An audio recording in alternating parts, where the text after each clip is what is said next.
Hi everyone, welcome back to my mini blog. বেশ কিছুদিন হলো মিনি ব্লগ শেয়ার করা হয় না, তাই ভাবলাম আজকে একটা মিনি ব্লগ করি। আজ ছিল স্যাটারডে, হনুমান জয়ন্তী।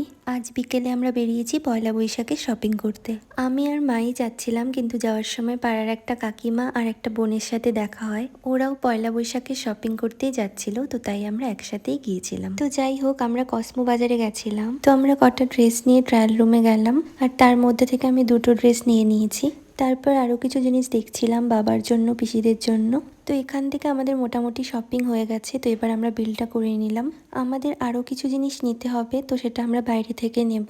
আর আজ তো হনুমান জয়ন্তী, মার্কেটে প্রচণ্ড ভিড় ছিল। তারপর কটা দোকানে গেলাম, আরও কিছু জিনিস নিলাম। পয়লা বৈশাখে তো আমরা সবাই নতুন ড্রেস পরবো, তো তাই গোপুর জন্যও একটা ড্রেস নিলাম। তারপর গেছিলাম একটা জুতোর দোকানে, মা আর কাকিমা জুতো নিল। আজ তো স্যাটারডে ছিল, তাই বাইরে আর কিছু খাইনি, আইসক্রিম নিয়ে বাড়ি চলে গেছিলাম। সো দ্যাট ওয়াজ ইট। ব্লগটা ভালো লাগলে সাবস্ক্রাইব করে দিও। বাই।